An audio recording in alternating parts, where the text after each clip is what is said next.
Hi, I'm David Markham, and I'm here for the UU A Way of Life to talk about Lesson 74 in A Course in Miracles and how it can be integrated into our UU living tradition. Lesson number 74 states, "There is no will but God's." And those of us who come from a Christian tradition learned that when Jesus was asked by a disciple, "How should I pray?" Jesus said the famous Our Father prayer, "Who art in heaven, hallowed be thy name. Thy kingdom come, thy will be done on earth as it is in heaven." So Jesus is suggesting to us that we acknowledge that it is God's will that should take precedence over our own will. Now, this idea scares many people who are identified and invested in their ego, in their sense of individuality, which has been created by their separation from the non-dualistic oneness, which the perennial psychology says is God. Neil Donald Walsh, the author of the Conversations with God series, suggests that if you don't like the word God, substitute the word life. So if you don't like the word "there is no will but God's," how about "there is no will but life's"? And in 12-step programs like Alcoholics Anonymous, we learn that the first step is admitting that our lives have become unmanageable. We have promised ourselves we're going to change this, we're going to do that, and that will make our lives better.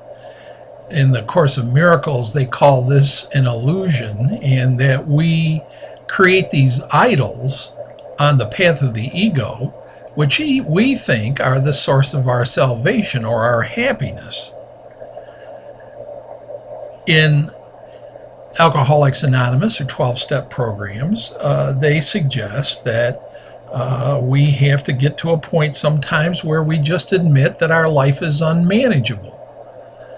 None of the things that we've intended or promised or decided to do work out. And it dawns on us that we've been barking up the wrong tree, that there must be a better way.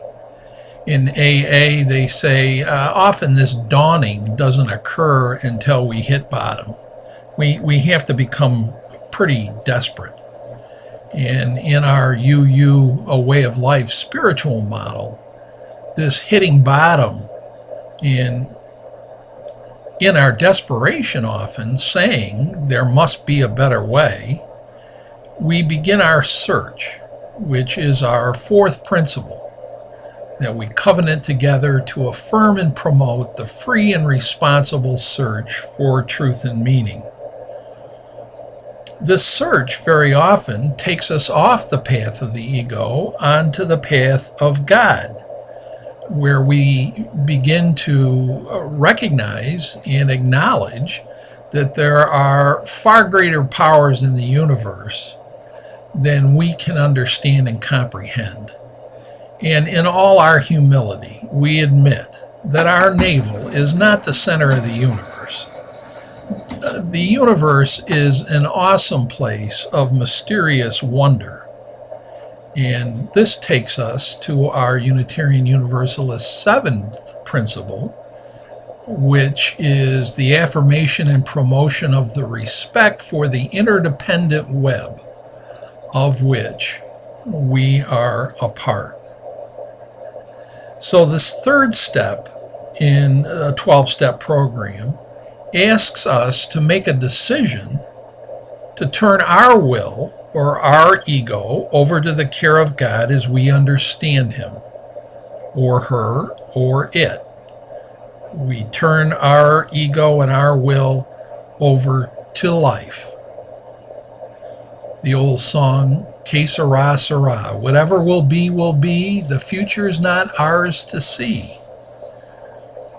Universalists understand God, the Tao, the energy of the universe, the Force, as Luke Skywalker called it, is unconditional love.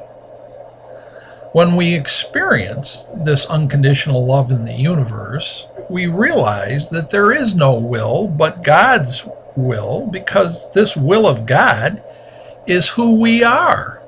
It's a manifestation of the energy of life. We are the incarnation in our spiritual awareness of the unconditional love of God. That's our divine spark, that little light within me that I become aware of, and in that awareness extend to all the rest of creation.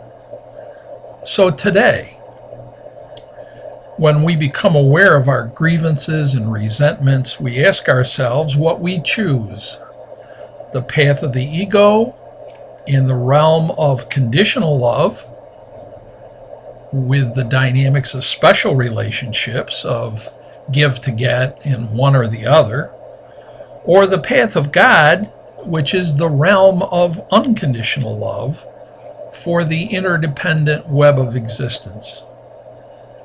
We know when we have chosen rightly.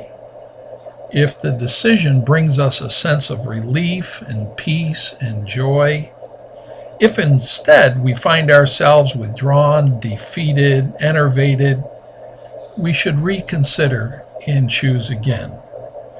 When we say, as today's lesson suggests, there is no will but God's, we are at a very deep spiritual level, recognizing and acknowledging from whence we have come, where deep within we are, and our faith and hope for becoming increasingly aware of our own holiness, which sanctifies the world. Thank you for listening. Be well.